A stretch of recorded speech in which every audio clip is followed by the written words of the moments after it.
Discussing about the medium control protocols. Why we need a medium access control protocols? In the previous video we have studied about the bus and ring networks topologies, and there we tried to access the multi-access. We performed this multi-access is also possible through this, but if there a single channel is shared by all the sites of a network, if there are number of devices and all those devices or more than one device wants to transmit information with that single channel at the same time, if we have only one channel, but two devices wants to share that information at the particular time. At that time, any one of a message may be discarded. So here, if no provision is made, it will degrade the performance. So we need some mechanism. That mechanism is medium access control protocols.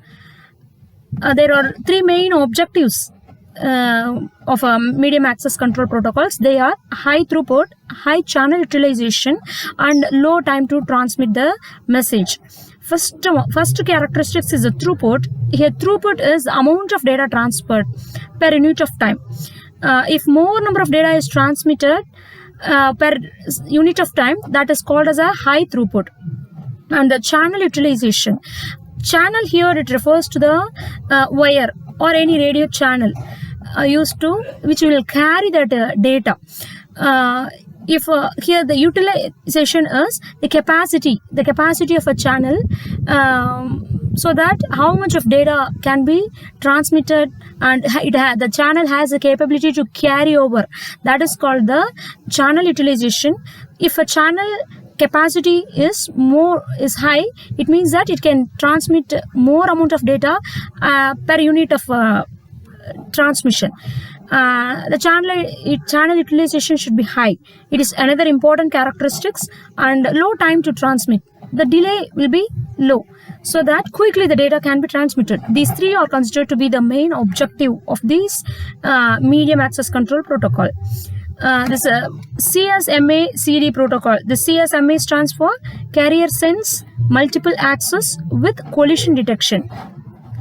If multiple devices wish to access that channel, we have to sense that whether already the channel is busy or not.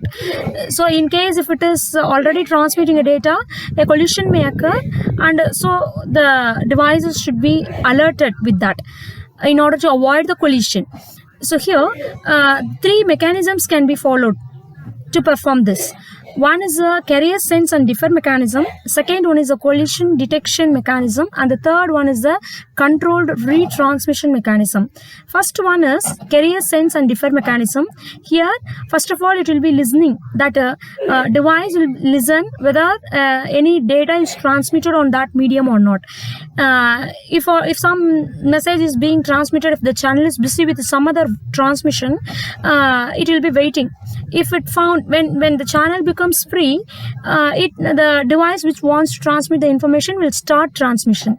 Otherwise, it will delay the transmission. It will wait until that becomes free. So that is the carrier sense and differ mechanism. It is one of the mechanism to avoid the collision. And the next one is the collision detection mechanism. In the previous case, it will not prevent, just it will detect the collision.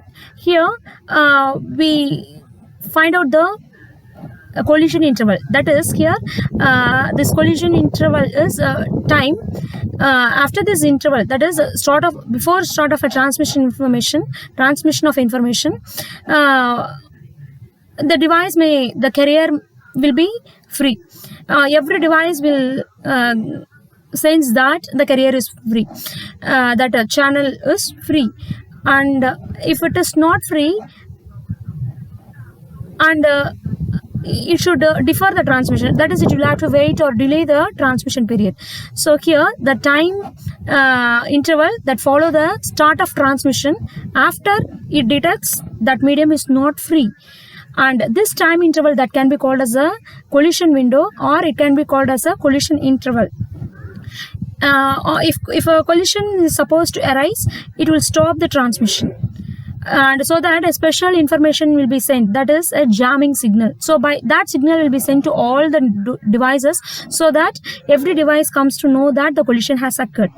So to indicate that the channel is busy, jamming signal will be sent to all other devices connected. And the third one is a controlled retransmission. In case of a collision occurs, the data is to be identified, and some strategy should be taken to retransmit. If a retransmission is not made, the transmission is not, the data exchange will not be a successful one. It means that the data is lost. It results in an inaccurate position. So to avoid that, we have to follow some mechanisms to retransmit the data. So here, two policies, retransmission policies, have the conflicting goals. One is scheduling a retransmission quickly to get the packet out and maintain the use of shared medium. If a device becomes free, it will be waiting. If suppose the data is not received by not sent to the destination correctly, it will keep on sensing that immediately it will retransmit. And the next one is voluntarily backing off to reduce the site's load on a busy medium. If it is already busy, if the medium is busy, it should not give the overload. Taking back or not giving at that time, then later when the device becomes free, at that time it plans to retransmit. So these are the strategies to be followed in this csma CD protocol. Thank you.